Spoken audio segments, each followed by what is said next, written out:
limit the number of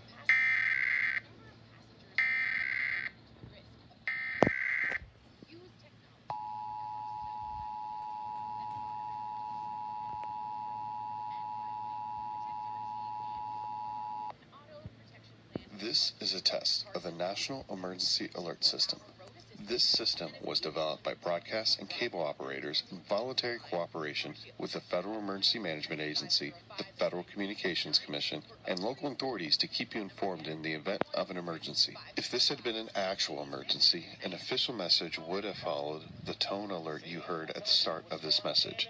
A similar wireless emergency alert test message has been sent out to all cell phones in the nation.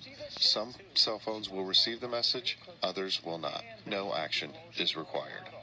And next, meet a young survivor who's moving forward by helping sick kids. Heart Threads is next.